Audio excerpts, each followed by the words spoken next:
Hello and welcome back to Season 8 of the Everyday Christian Podcast. I'm your host, Chase Green. This is a podcast where we remind ourselves that God deserves every praise from every creature every day. This is Season 8, episode number 18. So we are rapidly coming to the end of this season. I appreciate you for sticking around and continuing with this season of the podcast. I'm going to be reading chapter 11 for this week.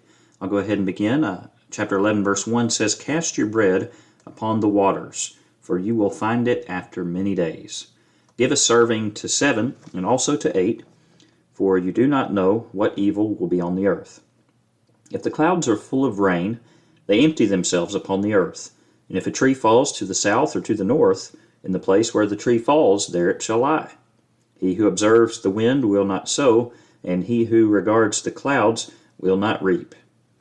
As you do not know what is the way of the wind, or how the bones grow in the womb, or her who is with child, of her who is with child, so you do not know the works of God who makes everything.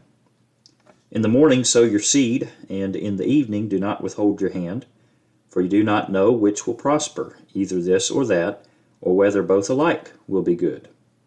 Truly the light is sweet, and it is pleasant for the eyes to behold the sun. But if a man lives many years and rejoices in them all, yet let him remember the days of darkness, for they will be many. All that is coming is vanity. Rejoice, O young man, in your youth, and let your heart cheer you in the days of your youth. Walk in the ways of your heart, and in the sight of your eyes, but know that for all these God will bring you into judgment. For all these God will bring you into judgment. Therefore remove sorrow from your heart, and put away evil from your flesh, for your childhood and youth are vanity." The episode title for this week is Sowing unto Righteousness, making sure that we're living our lives righteously, because we will be judged one day. So beginning in verse number 1 again, it says, "Cast your bread upon the waters, for you will find it after many days." The meaning of this verse is simple. We need to cast our bread, or cast our seed, which produces bread, upon the waters, the irrigated land, for farming, so that you will reap the reward of the crops that come in at harvest, so you can have bread to eat. So the idea is put in the work so that you can reap the benefits of your labors. Verse number 2, "Give a serving to 7 and also to 8. For you do not know what evil will be on the earth." I was watching an episode of that old show, Little House on the Prairie, one time with the kids. Nellie Olson, one of the more popular characters on that show, she had married a guy who was of Jewish background, and the in-laws came for a visit on this episode. They were all eating dinner, and the family opened the windows, and they explained that they always open up the windows so if there's ever a visitor that's passing by, he can smell that they've got food. And they've always got food for one extra person, just in case a traveler may come by needing it. I think that might be kind of the idea here. Again, give a serving to 7 and also to 8. For you do not know what evil will be on the earth. You don't know what people are going through. There may be somebody, a traveler that comes along that could use some help. So I think that's the idea of verse 2. Verse number 3, "If the clouds are full of rain, they empty themselves upon the earth.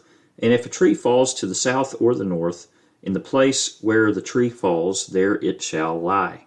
These facts are obvious. Rain clouds, that's what they do. They fill up with water vapor. They evaporate and then condense into clouds, and then they fall down as rain or snow, etc. Precipitation. When a tree falls in the forest, it just lies there and slowly rots, right? Or maybe someone might come along with a chainsaw and cut it up. But these are simple truths that just are, right? These things just are. That's just how things work. Sometimes the answer to the question why is simply, well, it just does, right? It just is. Parents sometimes have to answer questions, well, why do I have to do this, Mama? Why do I have to do this, Daddy? Well, because I said so, right? And that's a valid response. Sometimes people just need to realize that things are the way they are because they have to be that way. Sometimes we don't need to overthink things, and just we need to accept simple facts of God's creation. Verse number 4 says, "He who observes the wind will not sow, and he who regards the clouds will not reap." Solomon has already made observations about the wind and the clouds. He's just mentioned the clouds. He's commented in this book as well about grasping for the wind and how that illustrates vanity. Perhaps Solomon is speaking from experience that a person who contemplates all the time, he doesn't get any work done, right? So it's fine to contemplate and meditate and think about things, but sometimes we also got to just get into the action of things. We've got to do things. I'm reminded of James 1:22, "Be doers of the word and not hearers only." So it's good to contemplate, but if all we ever do is contemplate and we don't actually get around to doing, then that would be a problem. Verse number 5, "As you do not know what is the way of the wind, or how the bones grow in the womb of her who is with child, so you do not know the works of God, who makes everything." This is similar to what we read in Ecclesiastes 7:24 several weeks ago now. "As for that which is far off and exceedingly deep, who can find it out?" There are some things that man is just not meant to know. God knows certain things that we will never know. Deuteronomy 29 verse 29, "The secret things belong to the Lord our God, but those things which are revealed belong to us and to our children forever, that we may do all the words of this law." Speaking of not just contemplating, but doing, right? God certainly has given us his revelation in his word for the things he wants us to do in life. Psalm 139 verse 6, "Such knowledge is too wonderful for me. It is high. I cannot attain it." That is the knowledge of God, the things that God knows that we don't know. So we need to humble ourselves and realize that there are things that God knows because he is all-knowing, and we are not. Verse number 6, "In the morning sow your seed, and in the evening do not withhold your hand, for you do not know which will prosper, either this or that, or whether both alike will be good." I'm reminded of gardening and getting everything put in the ground, and when you plant it, you don't know every single thing that you plant is going to do well. But you go ahead and you put in the work and you see what happens. Some years you might have a particular plant do extremely well. Other years you might have the very same plant, similar seed, maybe even the same seed line, just not do well at all. Maybe it's the temperature, maybe it's the soil, maybe it's the rainfall or lack thereof, etc. But that's kind of something that gardeners know going into it. You might not have the success that you were hoping for. I've been doing a little bit of gardening, not a whole lot, but last year I did quite well with some bell peppers. Some of these bell peppers that I got last year were about as big as the bell peppers you would get from the store. And this year I've got quite a few bell peppers growing, but they're really tiny. They still have tasted pretty good, but they're not nearly as big as I was hoping for. And so just kind of a personal illustration there. When you put your seed into the ground, you put in the work, you hope for the best, pray for the best, and sometimes the harvest is really plenteous, sometimes not as much, but we're thankful regardless for whatever we bring in. Verses 7 and 8 say, "Truly the light is sweet, and it is pleasant for the eyes to behold the sun. But if a man lives many years and rejoices in them all, yet let him remember the days of darkness, for they will be many." And that all that is coming is vanity. So daylight here represents life. Solomon's basically saying we need to enjoy our life while it lasts. Daylight represents life. Darkness represents either difficult days or the ultimate darkness that's coming, which would be death. The light will eventually end, and so we need to enjoy life properly while we can. Enjoy it within the confines of God's standard for our lives as we fear God and keep his commandments. For those who are faithful to God, don't forget this, eternal life will come in the next life. So Solomon, I think, is trying to basically shock people into the reality, as he has stated many times in this book of Ecclesiastes, that death is coming. And so he wants us to remember that so that we can make sure and get our lives right and fear God and keep his commandments. Solomon evidently realized this finally very, very late in his life. We want to realize it early in our lives. Finally, verses 9 and 10 says, Rejoice, O young man, in your youth, and let your heart cheer you in the days of your youth. Walk in the ways of your heart and in the sight of your eyes, but know that for all these God will bring you into judgment. Therefore remove sorrow from your heart and put away evil from your flesh, for childhood and youth are vanity. This kind of bleeds into what we'll talk about, Lord willing, next week with chapter 12, part 1.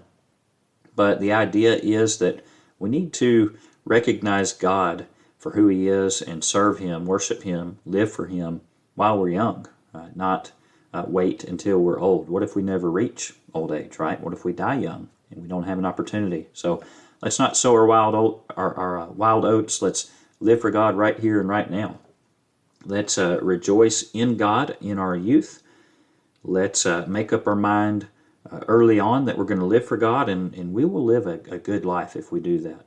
Solomon has searched for happiness in all the wrong places, but he's finally coming to the realization here that if we just fear God and keep his commandments, we realize that God's going to bring all our works into judgment. We live for God. We'll live a good life. So that is the key to this book of Ecclesiastes. That's the theme of our study of this book, fear God and keep his commandments, chapter 12, verse 13. Notice there is accountability for one's actions in his youth. Again, it says, but know that for all these God will bring you into judgment. So the term young man, the term youth, both of those terms are used here. We are going to be judged for things that we've done in our youth. What exactly, as far as an age time frame is that, I don't know. We could talk about the age of accountability. The Bible does not list a specific age of accountability. Me personally, I'm of the opinion that it varies depending on maturity level. But regardless, we will answer for the things that we have done, even in our youth. Obviously, young babies are not accountable. They are not old enough to believe in Jesus. They're not old enough to obey the gospel. But at some point, we do reach an age where we become accountable to God. And so we will answer for our actions. Solomon talks about a youth's decisions when he says, walk in the ways of your heart and in the sight of your eyes. Proverbs 22, verse 15 says, foolishness is bound up in the heart of a child. The rod of correction will drive it far from him. Proverbs 22, 6 talks about how we need to train up a child in the way he should go, and when he's older, he will not depart from it. And so there does come a point, again, in a child's life when he has to grow up. When he becomes accountable, he has to grow up. He has to become a Christian. He has to hold himself to a higher standard. He has to grow, and on we could go describing that. So that ends chapter 11, which means that we've only got one chapter left. And I have thoroughly enjoyed going through this season with my favorite book with Solomon, Ecclesiastes. I have thoroughly enjoyed it. Hope that you have enjoyed it as well. Appreciate you for sticking with me. Lord willing, next week we will go through Ecclesiastes chapter 12, the first part, and then the week after that, Ecclesiastes chapter 12, the second part, and that will help us to finish out the book of Ecclesiastes.